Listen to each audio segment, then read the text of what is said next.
Hello friends, welcome back to our channel. कल जैसे हमने बताया था कि 25,140 के आसपास एक सपोर्ट दिख रहा है। अगर वो ब्रेक होता है तो फिर 25,050 का लेवल आ सकता है। अगर हम देखें तो आज का जो लो लगा है वो ऑलमोस्ट मार्केट क्लोज होते होते लो के ही आसपास क्लोजिंग आई है 25,100 के आसपास।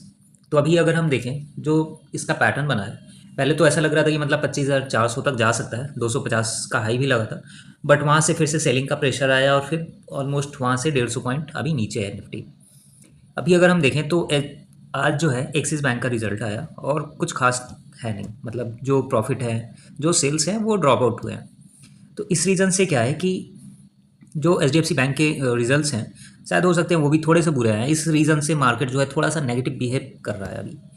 तो अभी अगर हम देखें तो आने वाले टाइम में कैसे हो सकता है, मतलब कैसे निफ्टी बिहेव कर सकता है। कल के लिए अगर देखें तो कल के लिए अपना जो सपोर्ट रहेगा वो अभी थोड़ा सा नीचे स्लाइड हो जाएगा, मतलब 24,900। और जो फर्स्ट सपोर्ट था वो थोड़ा सा नीचे आ जाएगा, 25,050 से लेके 24,900 का एक रेंज हो जाएगा।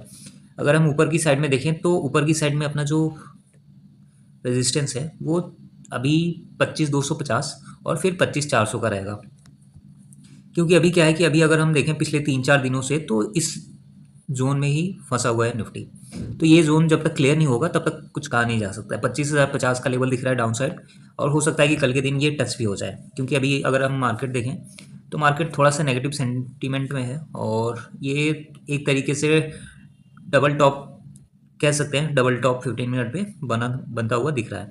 तो अभी कल के लिए हमें थोड़ा सा हो सकता है कि मतलब ये वीक ऐसे ही नेगेटिव ही जाए, और कल 25,050 और फिर हम सेकेंड टारगेट अपना रख सकते हैं डाउन साइड 24,880 से लेके 24,900 का। अगर ऊपर की साइड की बात करें तो 25,250 और फिर 25,380 से 400 का लेवल रहेगा निफ्टी में कल के लिए।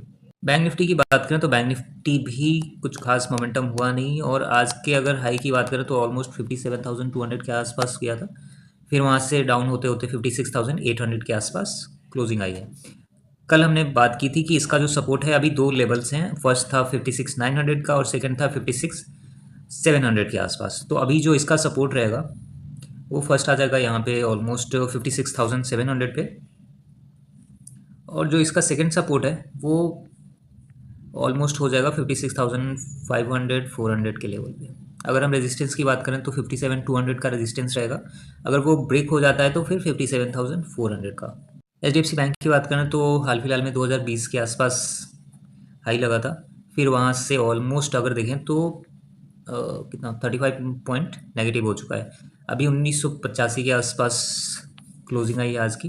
अगर आने वाले टाइम में हम सपोर्ट की बात करें तो 1980 और 1960 का एक लेवल रहेगा सपोर्ट साइड में।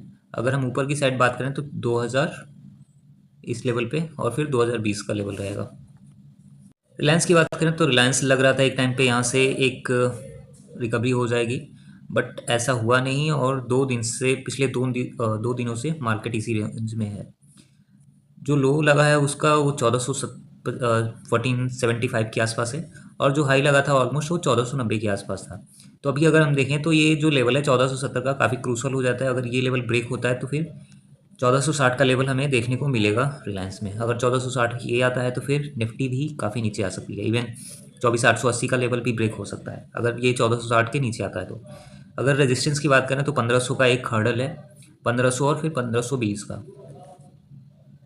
एक्सिस बैंक की बात करें तो पिछले काफ़ी टाइम से ऑलमोस्ट इस जोन में था, मतलब पहले ही पता था कि इसके रिजल्ट्स बेकार आने वाले हैं। इस रीज़न से ये जो है बहुत ही साइडवेज था।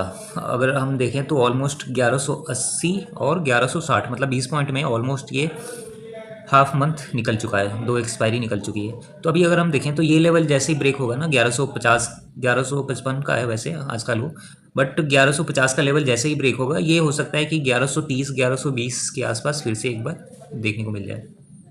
अगर हम लॉन्ग टर्म की बात करें तो यहाँ पे 1120 का एक लेवल है एक्सिस बैंक में नीचे की साइड, और फिर आता है इसका लेवल 1040 के आसपास।